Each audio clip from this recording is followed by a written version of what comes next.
Voilà, merci Bandeko Balanzi. Ndenge tu souhaite na bino toza déjà liboso ya invité na biso. Ndenge tokoyeba bolingo la biso na mutuna oyo bino bokotunaka oyo biso lelo tozali mina kona bino. Pona koyebena te émission to ba interview na biso tokopasi na limala.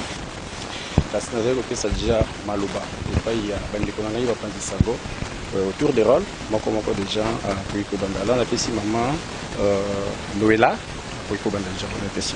Nazan a deux petites préoccupations. D'abord, il y a Liboso.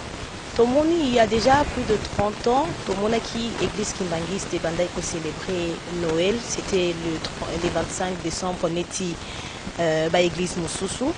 Mais d'un coup, je pense, disons ceux qui la bungi pesate, disons déjà, Tomoni, Kimbangis, qui pour la date, il y a le 25 mai. Nous avons célébré la fête de Noël. Les lois Kimbangis va soutenir que le 25 décembre est la date conventionnelle. Nous avons célébré le 25 décembre. Est-ce que Kimbangis a une vision conventionnelle? C'est vraiment très pertinente parce que 10 ans avant, nous allons célébrer Noël ensemble le 25 décembre. Du coup, 10 ans après, nous allons célébrer le Noël le 25 mai. Vraiment, nous avons vu que Azar et Gozala Mingite. Nous avons célébré le lobby. Personnellement,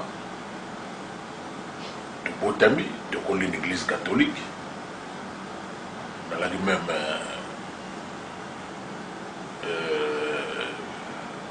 bateau dans la Vassambo, on a au centre de messe, on a un internat. Nous sommes le 25 décembre avec Mokolo, tu es baguette, Botama et Koloïs. Mais tous ceux qui ont la le 25 décembre, nous sommes une habitude de notre papa. Quitter dans le camp. Tu peux fêter Noël qu'on a dans le camp. On ne savait rien. Mais il y a des gens qui papa Diangenda, qui voilà le cadet, il y a papa Yonso Misat, à l'Ubina Matete, et le 25 décembre, tu as fait ta gamourouilleuse à Botama, Yamote. Ça c'est lui. Dans Mikolo Ezali Koya, tu vois la vraie date de naissance, il y a Koloïs. Il n'a pas dit que c'était son frère. Il n'a pas dit que qui que ce soit, mais il y a la vraie date de naissance, il y a papa Dialungan. Et il y a Koloïs. Tu vois dans la vie. Et Oumeli. Mais toujours, ces allées qui sont quittés dans le camp, ils allaient fêter Noël. Et c'est comme on a papa Azangé dans le camp, papa Dialungan. Mais dans le mois d'avril 2000, Yemoko, papa Dialungan a Télémi. Elle était Kolo Soboko Lukaka, Oboko Zelaka Yana Mokili, assez aya. Kolo Sobo Ngayoy. Quand on a eu Azalaki Moutou, ce que vous voyez, qui est à Koloba Mingi Mingite. Azala Moutou Moko, calme, au fond d'un aïe en Kamba, Ayaka Kinshasa peut-être la Makambo, ce que les Aliba manifestation, mais au fond d'un en Kamba. Donc, le Kamba n'est pas de Bimina Mounoko Naye, pour la mission de la qui les Kamba Sananote. Donc, tu es au sérieux, mais tu pas la mission de venir sur le centre, tu considères moi le rôle de Banzambe. Banzambe la mission. Mais ceux qui ont le bilcam, moi, il y a un boy aux arrêtés. Alors là, Batu Oyo Yamayele Nakatena Lingomba Basali, Babaniko Sala ba recherche.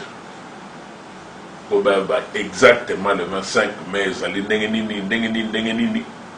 ndenge toyokoki mokolo wana kati na ndako nzambe baexplication epesamaki mpona tokoma na date wana ye abotamaki le 25 mai.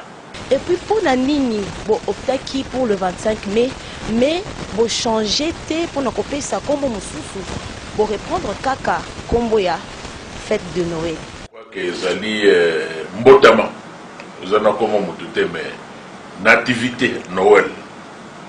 Donc mbotama ya mwana nyonso tokoloba Noël.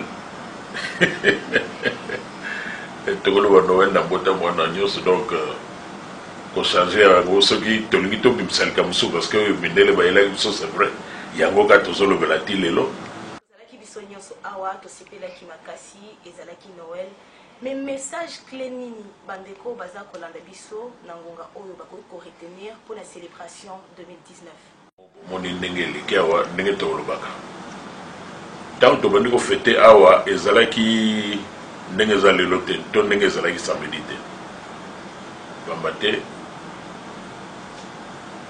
fête ezali kaka eye boye bosambeli esili metant tomoni ete no bosambeli esili il faut topesa mpe message na bato mosusu nde omoni tobanda kotambola kote na biso kaka awa mpona kolakisa bato ntina ya likambo oyo toza kotambola balabala oyo tozobenga Noël. Bato nyonso bato ebele bakomi koyokaki papa Dialungana aza Jésus-Christ incarné. Qu'est-ce qui confirme qu'il y a vraiment l'incarnation Jésus-Christ? Na motuna na yo pour l'accepter pourquoi donc to l'accepter pourquoi papa Dialungana ne koloyiso tout ça ne motuna bon na lobi pour yeba makambo nyonso yo faut ala kimaniste so zali kimaniste donc il y a profondeur il y a bateau les akinini parce que et pas d'absolu les ali papa qui se recueille Dieu le Père papa Fambanza des officiers Dieu le Fils et papa de Ngwana Togoloba Dieu le Saint-Esprit donc Dieu le Fils papa de Ngwana donc incarnation exacte à Coloïs. Parce que na vie na ye azala mutu moko azala kolakisa mwa makambo mo ebele oyo totala ete ndenge ekomamena okana nzambe te koloyisa koya me na elongi mosusu na elongi oyo ezali na ye te lelo to na ntango ava kufa akoya na elongi mosusu exactement tomonaki ntango ekomoyeba ndenge te ye wana elongi ne mbembana moko ezali kochange aza komona elongi oyo ndenge atikelaki biso wana donc mpona biso akimangisi toali convaincu ete ye wana nde kolo yiso ye wana epe mwa fe moko tokombrana wana mingi te na Kinshasa je crois que bwaki na bana mike na ntango wana italien moko azoya na Kinshasa un italien akoya na Kinshasa yaka 2 fois aye komona ezaki Giovanni soki na nayebi tu Giovanni moko boye aki soko akomi akorecevoir bato na zo na salle de zo me mondele wana ntango oya maboko na ye oyo so otali on dirait ezali na kati kozoka maboko moko c'est ça qui plaisir za baka notana na maboko wana oye wana koloyiso ye wana koloyiso o ba betaka ba seto na tala ba nani kutu ezali on n'a pas vu makolo na yeme to mona na maboko ndenge ba betaka koloyiso ba seto wana donc biso nyonso to ay convaincu ete ye wana Christ parce que pendant ce plutôt ba ki so nante ah c'est vrai parce que maboko comment maboko ne faisait la ndengona. Curieusement, voyage à Kosaïd, moi j'étais curieux, je n'ai pas la paix. Deuxième voyage, j'étais envoyé, un journaliste, dans le Corabine, à Tangwana, je suis même curieux pour nous tourner. mais yo to moni bala liboso yawa lelo ekomi des infos ya na mboko yo na Zaïre à l'époque oya na Zaïre pona nini ozoyaka na mboko yo bandeko na ngai so boyebaki makambo eza na bino na mboko oyo tokanisi bongo tona moto na wana te curieusement bajournaliste mpe bakoti na makambo mosusu ole balandela me makambo nini ya na mboko oyo batunasi motino wana te alo ngai atiraki attention na ngai na ntango wana me toyebaki te ke makambo eza na mboko makambo nini makambo eza na mboko oyo mais curieusement ntango papa di angenda kobimisa makambo wana ya ke date oyo ya le 25 mai wana ezalaki date ya kobotama te pendant date vraie date ya naissance ya Koloyiso ekoya alobi ça c'est vrai toi qui curie toyeba date nini parce que toyaka na rythme le 25 décembre mais date oyo alobi ke tokoyeba mais date nini mais déjà l'église Kimbangi c'est sincèrement les gens savaient que il y a une naissance ya papa de Alumani tokomona Noël Kimbangi c'était comme kozwa ampleur mosusu ezaka na moto na bani eleki et puis Noël oyo bato bande ko fêter liboso et comme ko perdre ampleur ezaki déjà prophétiquement annoncé ou eza fait moko ya évolution Noël tango wana moto nyonso soki date wana Koloyiso akobota mekoki toyebi yango biso nyonso on s'est préparé donc biso nyonso toyaki vraiment na nguma na ndenge mosusu yesu aza kobotama yesu le veste Noël eza koya elamba asika bachaussure asika makambo nyonso asika mpona kofete mokolo oyo wana mais lelo soki bando perdre un peu ampleur ezali mpo toza so na bambongo te sincèrement mboka ezali so ndenge ezalaki liboso te ke tataki azosala mosala na ye bafuti salaire na ye akofete Noël na ye kitoko mpe malamu na bana ye na famille na ye omoni lelo oyo soki bando perdre ampleur moi je crois que ezali ka na ndenge wana ntango ya biso ye tobiki vrai kobotama ya Koloyiso ya le 25 mai bato mpe bakomi koraisonne babi donc makambo oyo ezalaki boye donc ezalaki nde boye na boye ali omoni ke kuna sikoyo ekomi date conventionnelle ekomi date ya bana neta na Brazzaville avant le 25 décembre pardon okomona bamagasin plein na bajouer etondika na bajouer parce que fête ya bana bana fo bazwa bajouer bakóma na mokolo basakana lelo oyo donc yo tolobi tikalaka date lokola date bo conventionnelle mais vraie date mpona biso bakimbangisi nalobi yali le 25 mai papa Simon Kimbangu azali koko na bino apesa baprophétie ebele prophétie mosusu apesaki alobaki esengeli église ezala na bomoko église ezala moko etambola mpe na bomoko kasi lelo oyo tomoni na kati ya lingomba ya kimbangiste ya bino bakoko na ye oyo botikali bokabwani ekoti outi koloba se présentaki ke ozali moko ya barepresentant ya ngambo ya 26 ar na Congo Brazza omonaka makambo yango ndenge elekaka ndenge nini ndenge bokabwani ekoti na kati na bino moko bakoko ya papa Simon Kimbangu toki na Kinshasa lo bandeko na bino oyo motuna mpe tunamaki c'est vrai toloba solo ndenge ngai na komonelaka donc ekozala ndenge wana te parce que esika nyonso bolingo ezali je crois que bokaboni mpe ekozala yango tokoteka presque dimanche nyonso bolingo parce que na mour wana so bozali nango ekozala mpe difficile bokotisa makambo ya mabe na kati wana mais bon c'est comme mabe ekoti c'est-à-dire amour eza sute donc naozala na esengo te mama ke bamisusu bazala kuna biso tozala awa eke koko na biso atika to batata na biso batiki lingomba moko eke biso bana mena toye tokomi kopanza yango na b'intérêt personnel na biso ekozala malamu te donc nasepela nao te wana ndenge ezali kolobama lisusu mpe matala bandeko na biso ya libanda ke di vivant ya papa Simon Kimbangu atikala kosala lingomba to atikala kotika lingomba moko boye te nani azwaki likanisi ya kosala lingomba ya bakimbanguiste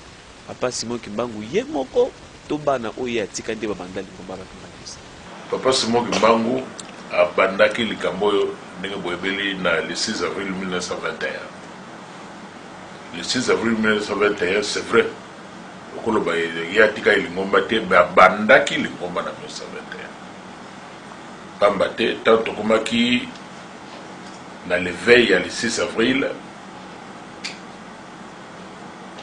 mwasi na ye mama mwilu atindaki abikendo beta ngonga lobi na tongo beta ngonga na 6 heures po tokokota mabonde c'est déjà une église so mutu déjà un esprit wana ke tokozala ensemble tosambela bato baki pembeni baye kobanda lingomba nyonso ebanda kaka wana na ndenge ekumi na mokolo mwa lelo donc ezali eloko te batata na biso baye c'est vrai ntango asali ndenge wana bakangi ye ale bakimbangiso nyonso bakoti clandestinité maintenant kuna okoloba teke boza na église mais prie eyai kaka kosambela na zamba na bandako ya bato oyo moto wana aza na mo espace bandimi baye koto wana basambeli et puis bapanzani parce que à l'époque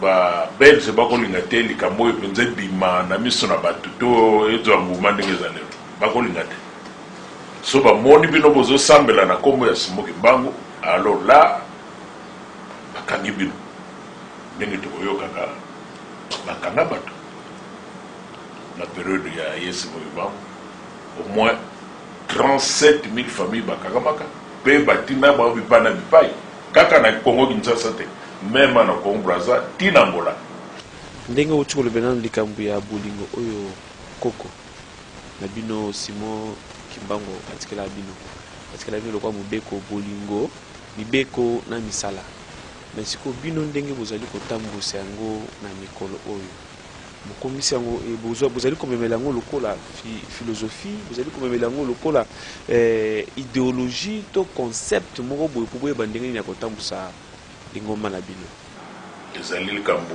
totiaka na mitu ya bandimi parce que yango ezali nzela oyo eza tracé mpona chrétien nyonso ozala na bolingo comme on parle de l'amour ozala na bolingo ozala mpe na mibeko ozala mpe na misala chez nous omoni biso kobanda Kinshasa ti partout ailleurs biso ko moko totongi lingombo ya tata Simon Kimbangu na moke bandima azali kopesa tosali likambo wana mais bokovanda na société te soki mibeko ezali te donc balibi na bino ete na société boye lokola l'église ndenge boye tata Nzambe alingi bozala na bolingo cet amour qui fait que bina bino tout à l'heure ok tozala ensemble likambo mo mabe eya te totosa mibeko ezali ebele ya kotosa epa na biso tolo mibeko oyo tokotosa ntango nyonso soki bazoya mboko bakimbanguiste bakopesa biso bamibeko nyonso wana ezali mo ebele mpe ozala na mosala c'est-à-dire ntango okoti na kati ya lingomba tata Simon Kimbangu obosani ozali nani so tolobi ete tombola plike notia kuna obandi mpe kosala mosala mbala moko donc zala na bolingo wana ya kosala bisala mpe ya kobomba mibeko nyonso ezala kaka toujours na bolingo parce que so oza na bolingo il est moyen obomba mibeko so ozali na bolingo il est moyen mpe ndenge nalobi osala mpe misala résolution ebimaka bino boni ata lisusu nkamba te oyo ezali terre sainte lelo oyo tokoloba bozali déconnecté na papa Simon Kimbangu mpe bapapa na bino misato wana na cité papa Diangenda papa Kisolokele mpe papa eske bozali déconnecté na bapapa wana po nkamba biso bisika nyonso tozali na nkambo ndenge nga nazali awa Kamba, c'est-à-dire Yambo. Kamba, c'est là que le village moko ya Bamba. Mais tant que Simon qui va envoyer, à Sali Makamona Mboko Nande, Moni Kamba comme Mboko Mboko ne Balouaka, sainte, terre sainte de Lokola Kamba. Biso Batupota Mena Makila Simon Bamba, je le présentais, ma Bélénion Sonana Yemoko Simon Bamba, c'est vrai que Bango Bazali kuna Banzoto. Milimu na weza puisque tozana ba mukana bazali banda bakoya kana ndako na mingi ba yema komona ba vision papa yake donc on a biso bazana biso partout tozali ce n'est pas seulement na Kamba partout biso tozali bazali wana lelo yo groupe ya bandimi mingi ba jeune. Il y a L26, bah qu'on prenait unité, bah lancer même slogan qui est unité horizon 2021. Dans le message bino pe boza pour yango. Mais dans ngambo mususu ya 3 égale à 1, bango ba kotisi lutakano. Na utai ko yokango tout récemment na Kinshasa. Est-ce que Toriko espérer lisusu na réconciliation na avenir moko proche là?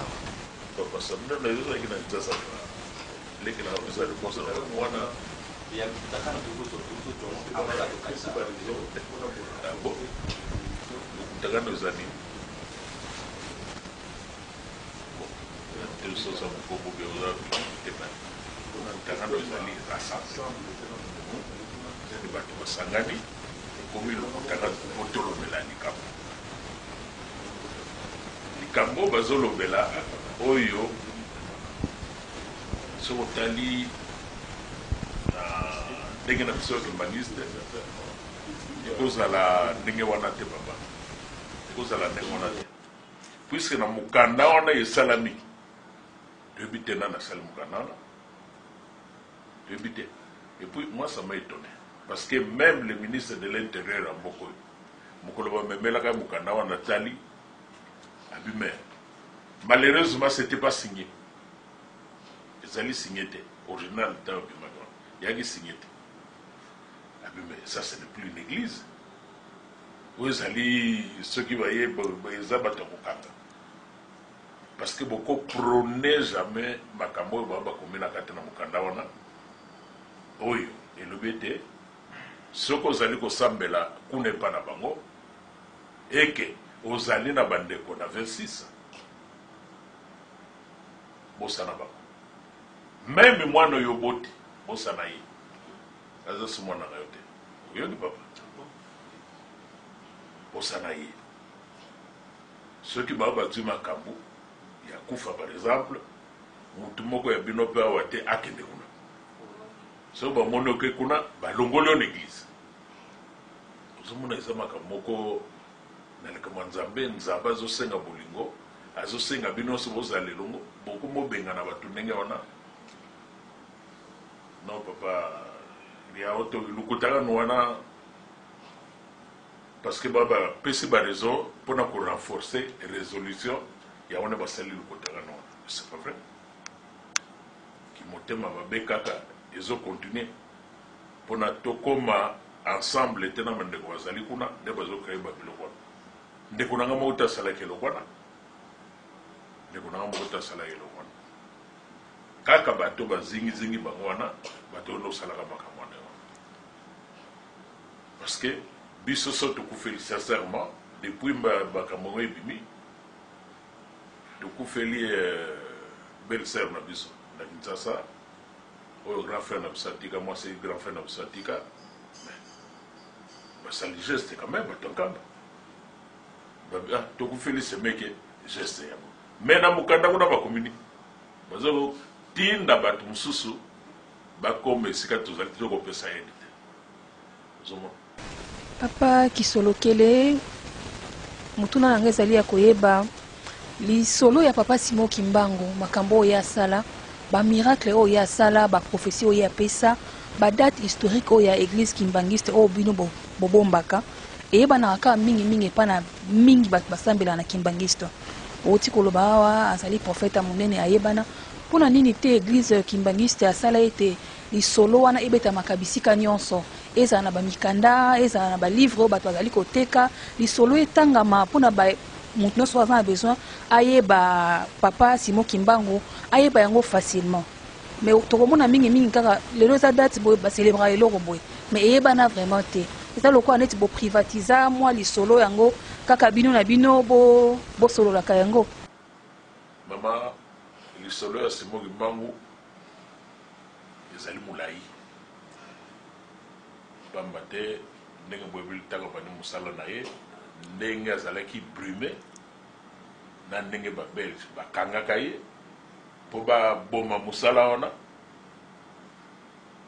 makambo mingi ezali ebunga parce que makambo nyonso asala peut-être fo luka mwa bapreuve emonanaka bapreuve nyonso babelge en tout cas bakende nango même bafoto tomonaka papa Simon Kimbangu lokola foto wana oyo bakangaki na prison kasombona bakisolokele ntango wana azali ministre akendaki mission na Belgique kuna akomi ase renseigner na baphotographe oyo ye alobaki ase renseignaki ti akenomona tata akokanga tata na bafoto oyo ntango mondele wana amoni ye mondele wana bangi ntango akomi na epa na ya toke bafongole porte mondele wana Simon Kimbangu donc amoni papa kisolo lokola Simon Kimbangu abi non c'est pas moi je suis son fils tout ça oh mais olaxe elobi lokola ye moko abi justement nga na ye kaka wa soko tikala na bafoto ya tata na ngai komisa opesa ngai abi malheureusement bafoto nyonso ezali na musée belge donc na Bruxelles kuna oyo nga naza nango oyo kaka omutu ebimaka oyo nde omona etambola partout bakanga na prison kasombona Lubumbashi omoni histoire ndenge wana bazolinga ebima te bon obimisa lelo histoire ya ndenge wana bato c'est vrai bakoma mikanda mpona olakisa histoire ya Simon Kimbangu lokola papa Diangenda akoma mikanda akoma livre tokobenga livre vert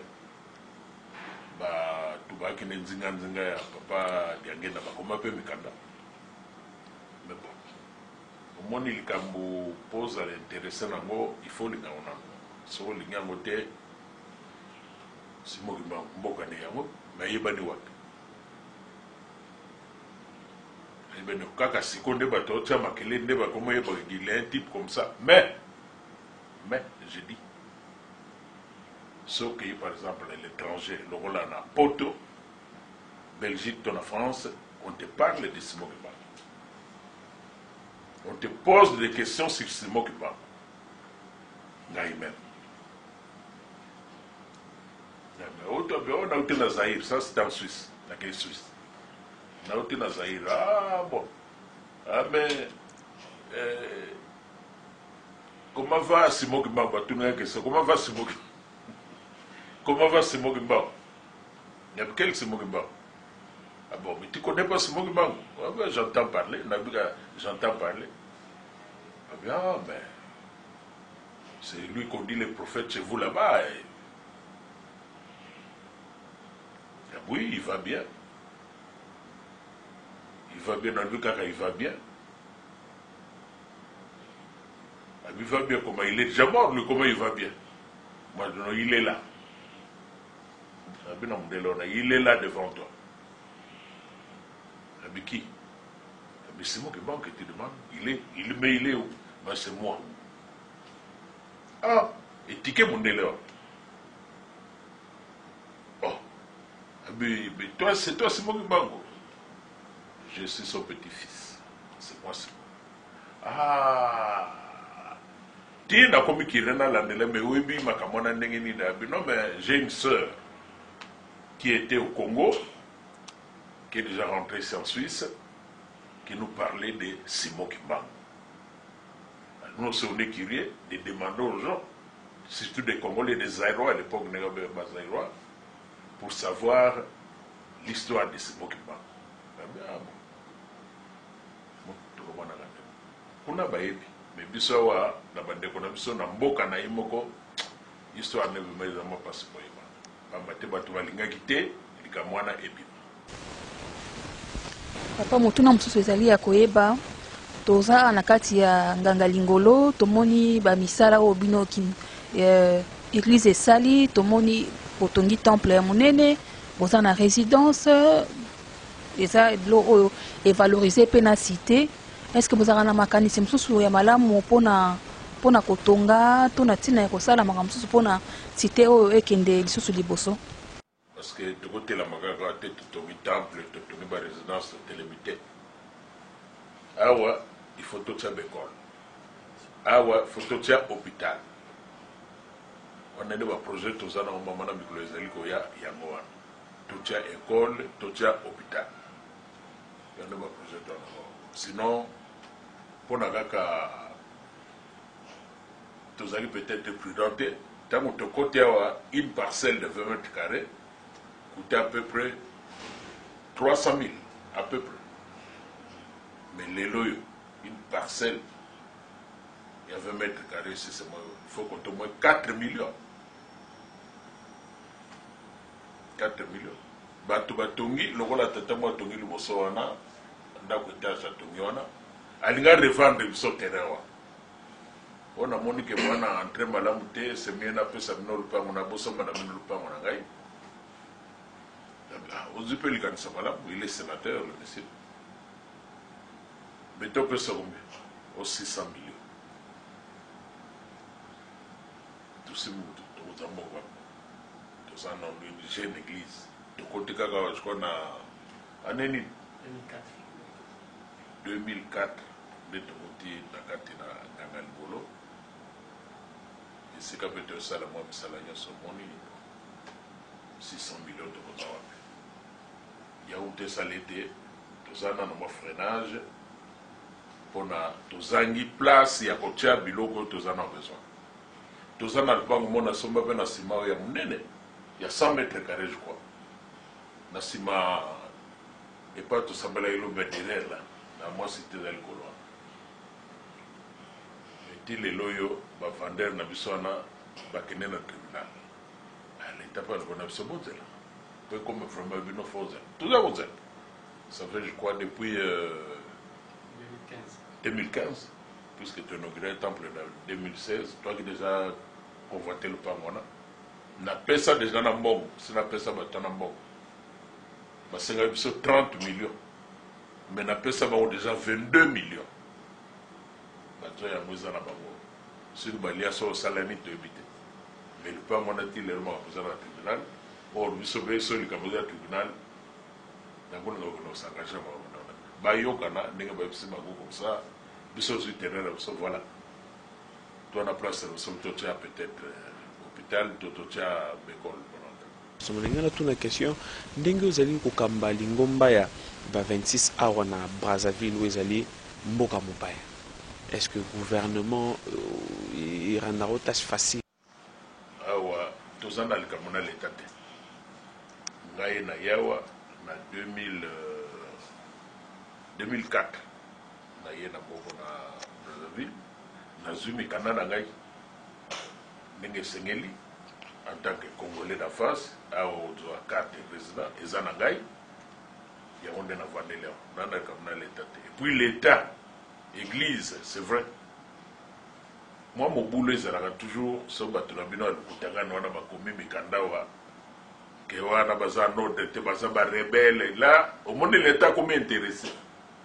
Mais tant que l'État s'est intéressé, il se peut avoir des relations avec l'État. C'est comme ça.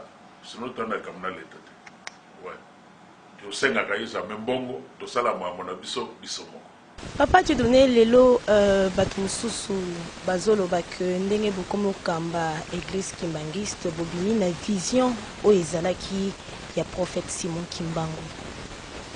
Réaction à Ezande. Vision, il y a tata Simon Kimbango, on a évité vision ni Niagina. Au Bissoto de vie. toza kaka na ligne wana ya trasaki wana yango biso toza kaka todivie tope tochange eloko moko te change eloko te sikoyo kande tozomona ke makambo mosusu ebanda kochange biso tozoconstate c'est vrai lokola makambo ya lokutangana wana c'est pas l'église kimbangiste non non non ekozala ndenge wana te mais ezobima église kimbangiste voilà peut-être mpona ndenge wana tokomi odevie bato mosusu bazoloba na batelevizio tozoka o Simon Kimbangu atikaki ningomba te ndenge motuna otuna ngai awa si Simon Kimbangu atikaki ningomba ntango lingomba ake na clandestinité ekomi lokola mouvement wana eketi na 1959 na ntango babelge bakoakorde biso tokoloba indépendance donc autorisation de prier librement et pas tozali Simon Kimbangu atikaki ningomba voilà mama ba mitona osetuna maka ba bimbi na batata na bango papa de Kimbangu asalaki bote mutuna wana ezali mama ebele batuna quand même c'est vrai makambo tunu balobaka babanda kutuna batata na biso baki akize ke bango bazolanda ndenge tata na bango atikelaki te mais tata bango atikali ndenge tosambelaka ndenge tata Simon Kimbangu osambela to ndenge bana na baosambela compris tomoni eloko biso changer eza te. Oui, merci beaucoup Papa Dié pour la disponibilité. Okozala na mo moko topeli logo oyebisa peuple noir nyonso oyo bazali réparti na 3 Congo, Congo Kinshasa, Congo Brazzaville et puis Congo Angola na moment oyo baakorde biso interview. Tolobaka ete biso tosali yango me ezali ye moko tata Simon Kimbangu tatika malobe Congo Brazza, Congo Angola, Congo Kinshasa ezali kaka mboka moko nde bindele taba ye nde bango tomoni ba manœuvre wana bakaboli nde tomanga monanga tozali kaka lokola mboka moko or mboka oyo ezali mboka ya baprophétie bamboka nyonso misato wana batata nyonso azoloba bakosalisa mabanga misato yango te elambaka nzongo so longoli libanga moko elamba so nzongo te donc eza mabanga misato yambi ndenge olobela binongo te oyo esimbi mokili oyo bakongo nyonso misato wana donc ezali mwa mpasi mpona kopesa bino mwa explication na makambo wana mais bamboka misato wana mpe yango nde ezali na histoire mingi ya tata Simon Kimbangu moni tobandana na histoire ya mama Kipavita. Mama Kipavita azalaki angolaise ayaki ovivre na Angola ntango abandi makambo ya enseignement ya Nzambe koteya likambo ya tata Nzambe bazwi baproblème na roi moko ozala kuna roi nabose komo na ye bazwi makambo ntina ndenge bakangaki ye boyebi epuis batumbi ye mais na ntango bazotumba ye mama Kipavita avait un bébé ayaki na mwana mwa moke na maboko na ye na nzoto na ye ntango bake batumba ye bamindele bazosala lokola babenda ye mwana wana mais mwana nazokolonga na nzoto ya mama Kipavita te babisi c'est comme ça le tumba bango bale ta batie biche wana batie bango mwana ale asanvole lokola ndeke donc akomesa lokola mutu te mais ndeke mo esanvole donc mwana nakei e mwana na papa akokoyela awa na Congo Kinshasa.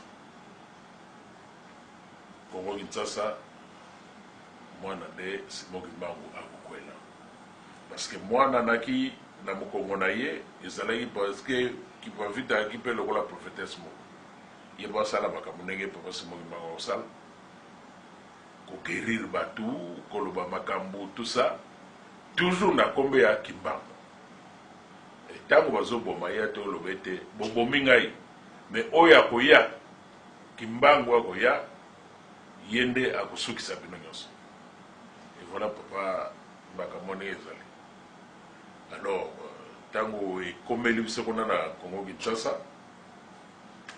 Simon Kimbangu ekuna na ndenge pe abotami kuna akoli kuna biso nyonso histoire donc bamboka oyo lokola Congo Brazza mais kimbangisme comme tel euti pas ouais parce que papa Simon Kimbangu en étant là akoya mingi ape na Brazzaville donc c'est un secret moko tango uta na Brazzaville so asali makamune kuna zozonga kamba parce que nzelo ezali awa eketi ekenobi mati na fleuve au traverser fleuve okome na kamba yeso ba ye awa esika tozali yaki place na yago ya pembe so akome akiti aza mo eloko lia ale na yao ameli mai na ye non ne savait pas ça toyebaki makambo wana te ntango nde toyosomba place oyo bato oyo batikala na plateau oyo bakoko na bango bazalaka na ntango ya Simon Kimbangu akoya mingi awa batémoigné babe place wana batana zwi ezalaki epembele ya koko na bango so toyebaki na biso te nde esiko tozali na nganga likolo naye kosomba yango mpe nayebi nanga eloko moko te ndenge mpe tonga bascroke biso mbongo dabord mpona terrain yango maman vous se présenter que yekola terrain maman mbongo bona bote okani pa 6 millions ko pesa yeboye akimena na 2 millions abungi boluka ye et quand même la police est intervenue dans l'obsolète dans makamona te il a fui finalement vrai kola lupango ko monana nde to kana na to tu terrain obsolète voilà. Donc, Bamboka yo sombisate Congo Brazza, Congo Kinshasa, Congo Angola, les éléments Bamboka, likambo yo kimbangisme vraiment ebandi. C'est ça.